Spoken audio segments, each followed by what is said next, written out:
Alrighty. So, what are some of your experiences with the marine industry? How did you get to join the industry and like? Just your experience in Yeah. general. Okay, right. So my experience is way back in time. I was a cadet like you way back in 1979, actually. That's when I graduated out of school, and I got into engineering, and I was in my first year of engineering, and I learned about this option of being out to sea, and it appeared that it was lucrative. It was a shorter duration in terms of the overall time requirement, in terms of graduating out of a engineering degree versus graduating out of a maritime program. And that attracted me to the program, and I joined up since then. So that was how I began, and I became an officer in 1983, and from there on, I became a captain in 1995, and I continued sailing till 2005, and then I started doing a lot of other things. So yeah, in a nutshell, that's my seagoing experience.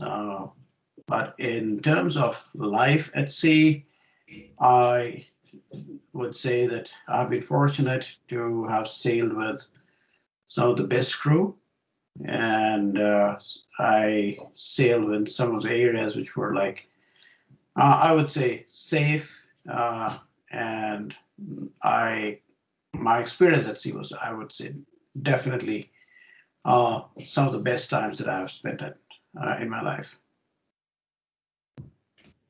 So you clearly had a lot of experience being a leader, and there's like a misconception about leadership that you're only a leader when you have the rank. So how do you explain others that even if you don't have that rank, you're still a leader? You gotta think like a leader. Okay, I believe leadership is not related to position. It is related to accountability and responsibility. And if a person feels responsible himself or herself, uh, the way to look at the situation is whether you individually accept to be a leader. A lot of people do not want to accept that responsibility, and they look forward to others to tell them what to do. And that's, I guess, where people kind of tend to look at leadership from that perspective.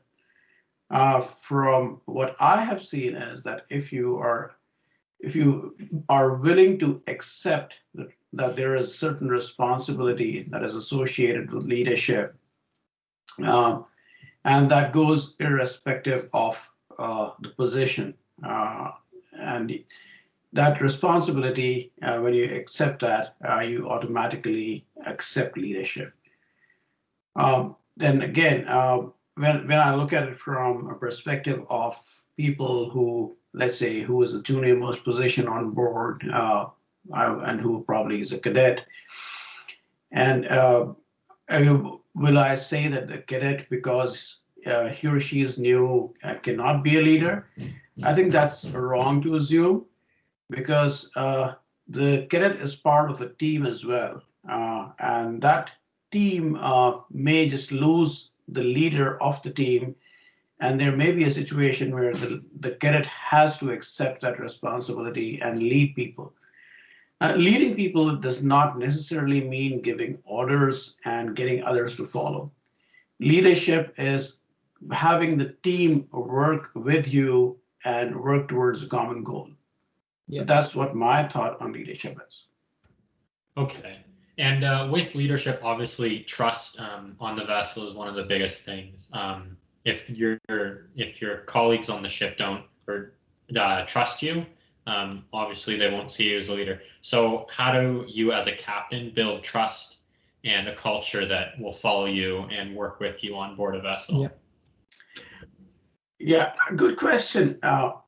Trust is there is a trust deficit at all times, and particularly if you are going to be in an environment which is multinational and multicultural, which typically is so on international ships.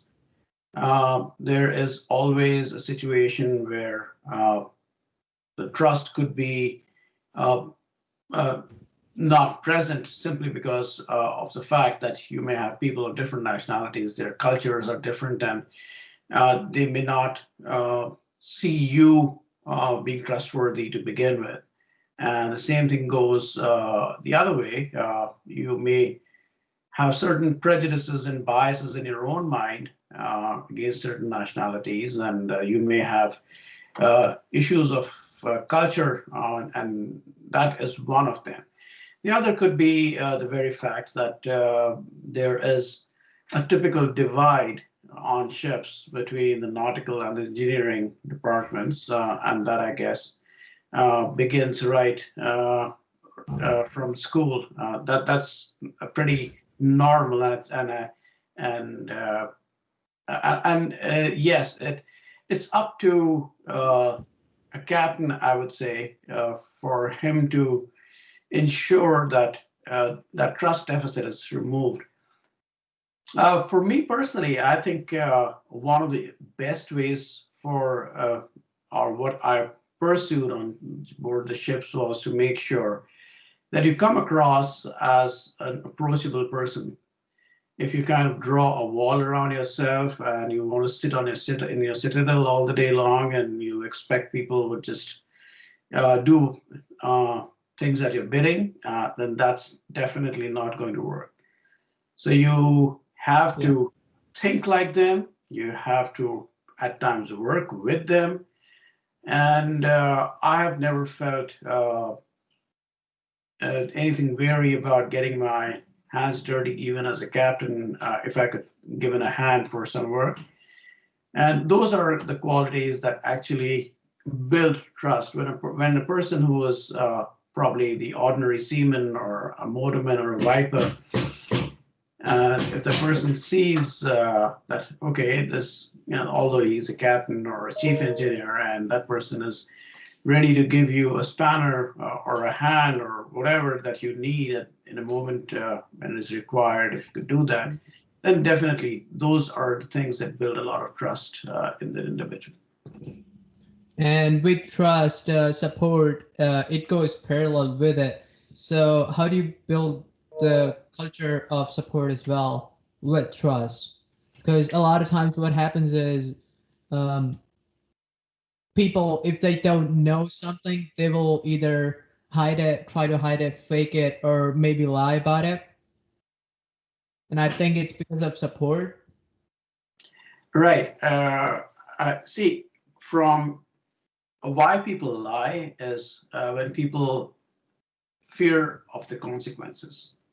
Yeah. If something has gone wrong and people fear that the consequences of their actions could be severe, or the actions could lead to a situation where they may have to uh, either pay a penalty for it or be reprimanded, or maybe their actions are recorded.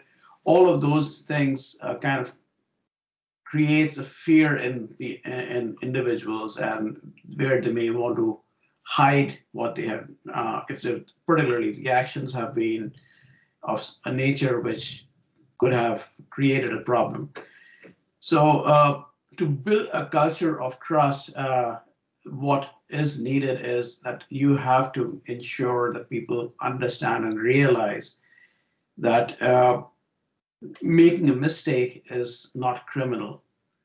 Hiding it may lead to a situation which can have consequences. Uh, when you're working on board a ship, it is extremely important for people to realize that the weakest link in the chain could cause a major catastrophe on a ship. And if people realize that, then I guess people would realize that hiding a mistake can actually be not just harmful for the ship, it could actually lead to loss of life, it could lead to a lot of major problems on board a ship. So hiding a problem may appear very small to an individual who may not totally realize the overall situation that it may create. So I guess the thing that needs to be done is to advise people that there is no reason for you to hide, because when you hide, you may be hiding a bigger problem from at which you're not aware of. Yeah. So obviously, migrating risk and planning for contingencies is one of the most essential things on a vessel. Obviously, you're always thinking of like, what's the worst that can happen, and how do I approach that, and how do I get around that, or if this happens, what do I do? Yeah. So how do you begin to approach scenarios where you think something bad might happen, and planning for your plan B or plan C? Right. So I think a lot of focus has now shifted on the ships to a risk mitigation strategy. And a risk assessment, which was pretty much an informal activity before, and it used to be done more out of experience, has now changed to a formal activity which is required by ship owners, ship managers, port state control, and whatever you have. And risk assessment is actually based on factors which relate to the likelihood and the level of hazard that a particular risk may create. And from that basis, a risk mitigation strategy is carried out, looking at the controls that would have to be put in place to minimize the risk. So you have to either take away the likelihood, or you have to reduce the risk of hazard. Either of the two things that you would have to work on to reduce the risk. And that's done with the help of a plan. And that's how normally risk mitigation is carried out on board.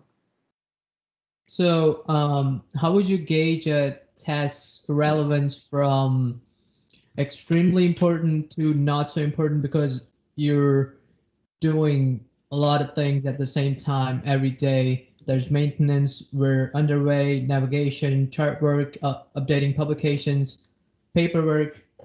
So how do you gauge its relevance? I think there is, if I would draw a 2x2 box, and in those 2x2 box, I would set up categories which would say urgency and non-urgent on one axis, and important and not important on the other axis. And whatever falls in urgent and important, I would do myself. Whatever would fall in urgent and not important, I would pass it on for someone else to do.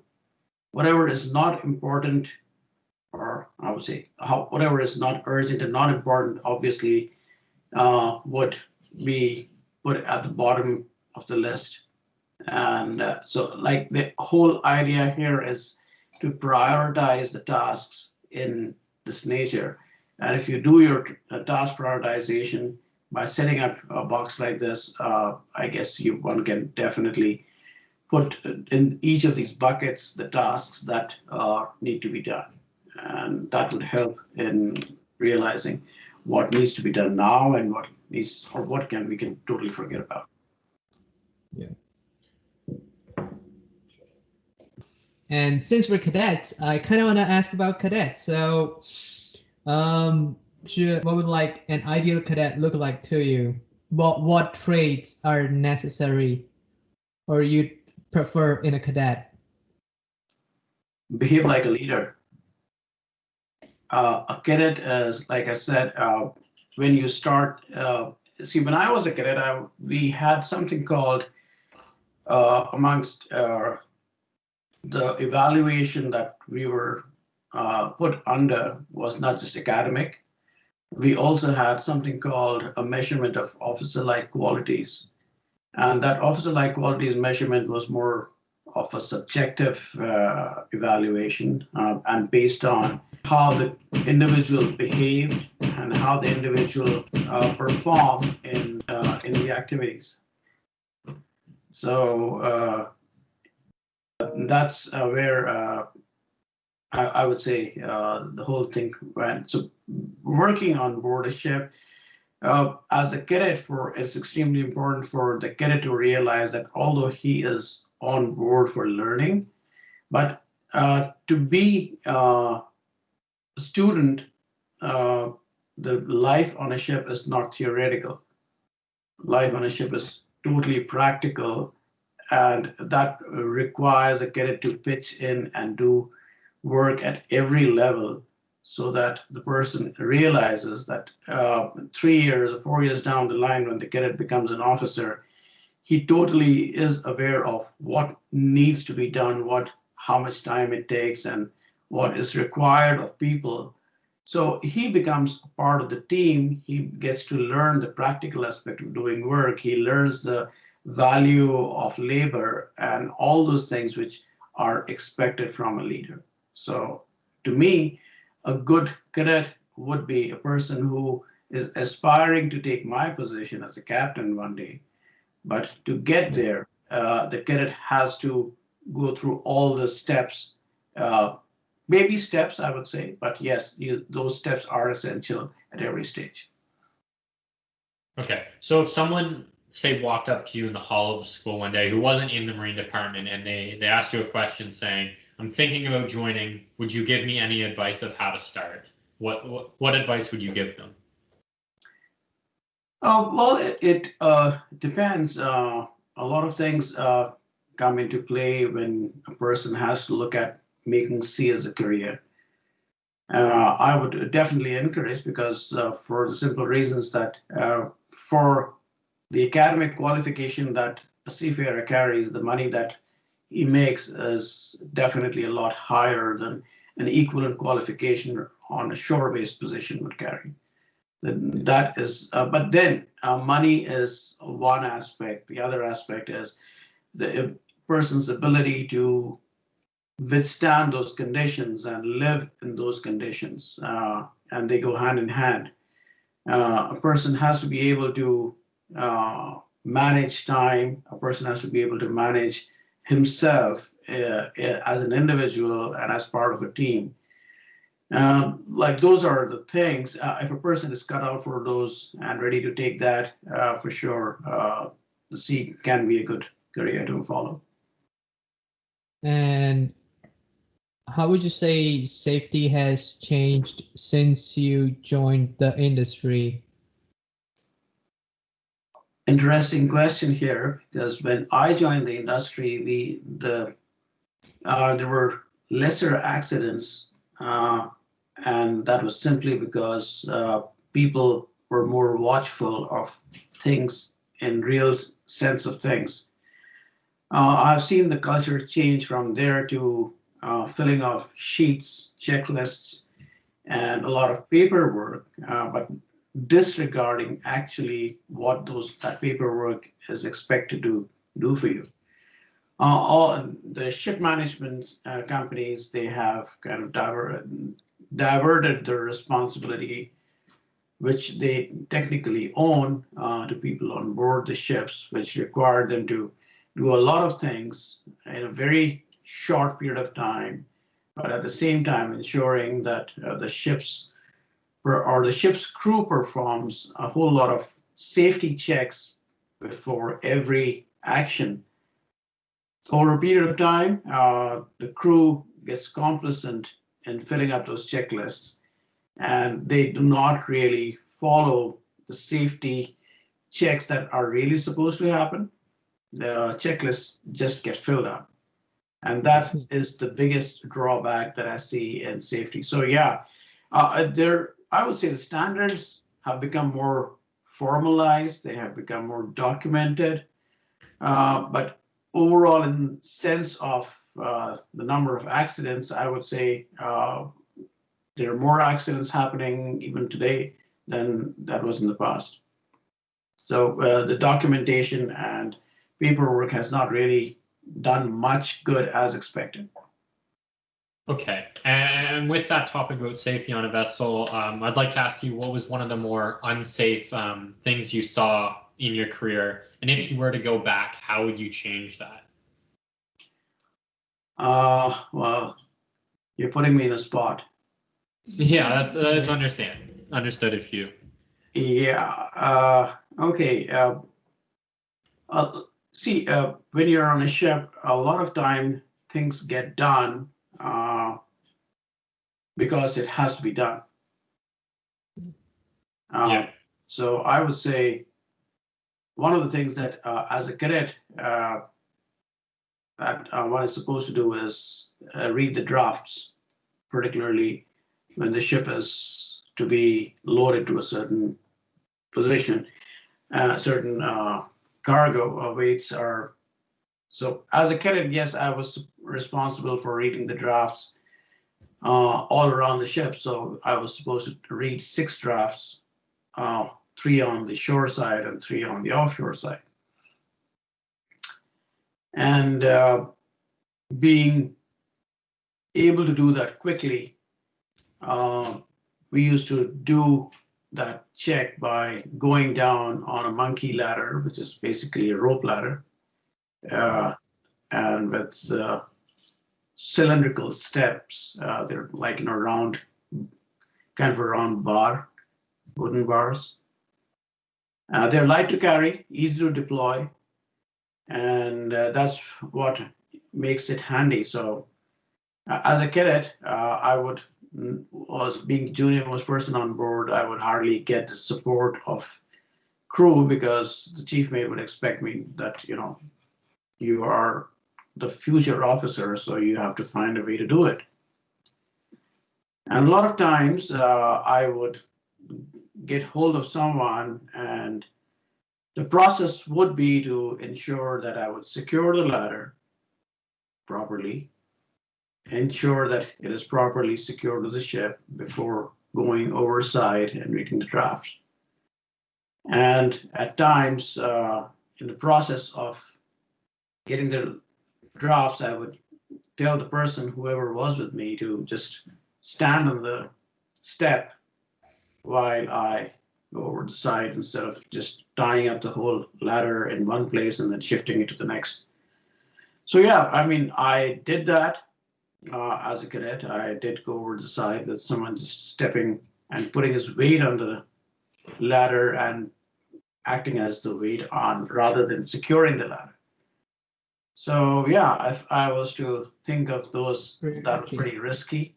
Yeah. I am fortunate to have survived a couple of those situations, and I think, yeah, I would probably not be doing that for sure.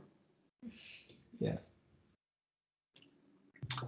I think that was great. Yeah, Thank you so much. Thank you so much for your time, and hope to see you soon again. Thank you very much for the. All right. Thank you so much. It was great to be on this channel, and for sure, the idea here, I guess, if I could bring the awareness of safety, culture, and leadership issues, which are deficient in the industry, that'll be my contribution. So thank you. Thank you very much. Thank you very much. You have a good day. Yeah, bye-bye.